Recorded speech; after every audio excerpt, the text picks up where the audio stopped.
ವಿಚಾರಗಳನ್ನ ನಾನು ಮುಕ್ತವಾಗಿ ನಿಮ್ಮ ಜೊತೆ ಹಂಚ್ಕೋಬೇಕು ಅಂತ ನಾನಂತೂ ಅಂದ್ಕೊಂಡಿದ್ದೆ. ಇತ್ತೀಚೆಗೆ ನಡೆದಂತ ವಿಧಾನ ಪರಿಷತ್ತಿನ ಚುನಾವಣೆ ನಮ್ಮ ಇಬ್ಬರು ಅಭ್ಯರ್ಥಿಗಳು ಲಿಂಗರಾಜ್ ಪಾಟೀಲ್ ಒಬ್ಬ ಪಕ್ಷದ ಹಿರಿಯ ಕಾರ್ಯಕರ್ತ 37-38 ವರ್ಷಗಳ ಕಾಲ ಸತತವಾಗಿ ಸಂಘಟನೆಯ ವಿವಿಧ ಹುದ್ದೆಗಳನ್ನ ತೆಗೆದುಕೊಂಡು ಜವಾಬ್ದಾರಿಯನ್ನು ತೆಗೆದುಕೊಂಡು ದುಡಿದಂತ ಲಿಂಗರಾಜ್ ಪಾಟೀಲ್ ಅವರನ್ನು ಅಭ್ಯರ್ಥಿಯಾಗಿ ಮಾಡಿದ್ವಿ. ಅತ್ಯಂತ ಹಿಂದುಳಿದ ಸಮಾಜ ಮಡಿವಾಳ ಸಮಾಜಕ್ಕೆ ಸೇರಿದಂತ ನಮ್ಮ ಓಬಿಸಿ ಮೋರ್ಚಾದ ಅಧ್ಯಕ್ಷ ರಘು ಕೌಟಿಲ್ ಅವರನ್ನು ಕೂಡ ಅಭ್ಯರ್ಥಿ ಮಾಡಿದ್ವಿ. ರಘು ಕೌಟಿಲ್ ಅವರು 29 ಮತಗಳನ್ನ ಪಡೆದರು. ಲಿಂಗರಾಜ್ ಪಾಟೀಲ್ ಅವರು 27 ಮತಗಳನ್ನ ಪಡೆದುಕೊಂಡು ಜಯಶಾಲಿ ಆಗಿದ್ದಾರೆ, ತಿಳಿದಿರುವಂತ ವಿಚಾರ. ಆದರೆ ಚುನಾವಣೆ ಸಂದರ್ಭದಲ್ಲಿ ನಡೆದಂತ ಅಡ್ಡ ಮತದಾನ ನನ್ನನ್ನು ಸೇರಿದಂತೆ ರಾಜ್ಯದ ಲಕ್ಷಾಂತರ ಕಾರ್ಯಕರ್ತರು ಬಹಳ ನೋವನ್ನ ವ್ಯಕ್ತಪಡಿಸಿದ್ದಾರೆ, ಬಹಳ ನೋವನ್ನ ಅನುಭವಿಸಿದ್ದಾರೆ.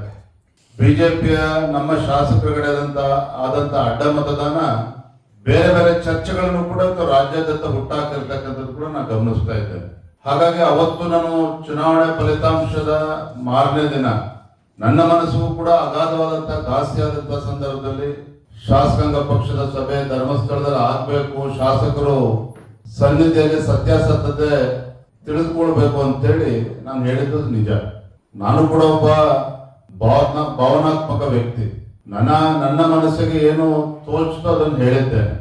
ಪಕ್ಷದ ಹಿರಿಯ ನಾಯಕರ ಅಭಿಪ್ರಾಯದ ಮೇರೆಗೆ ಇಲ್ಲ ವಿಜೇಂದ್ರ ಅವರೇ, ಇದಕ್ಕೆ ನಾವು ಅಲ್ಲಿ ತನಕ ತೆಗೆದುಕೊಂಡು ಹೋಗೋದು ಬೇಡ, ವರಿಷ್ಠರ ಗಮನಕ್ಕೆ ತರೋಣ, ಇಂದಲ್ಲ ನಾಳೆ ಸತ್ಯ ಏನು ಅಂತ ಹೇಳಿ ಗೊತ್ತಾಗೇ ಆಗ್ತದೆ, ಅಲ್ಲಿಂದ ಮುಂದುವರ್ಸೋದು ಬೇಡ ಅಂತ ಹೇಳಿ ನನಗೆ ಕಿವಿ ಮಾತನ್ನ ಹೇಳಿದಂತ ಸಂದರ್ಭದಲ್ಲಿ ಅವರೆಲ್ಲರ ಮಾತಿಗೆ ಗೌರವ ಕೊಟ್ಟು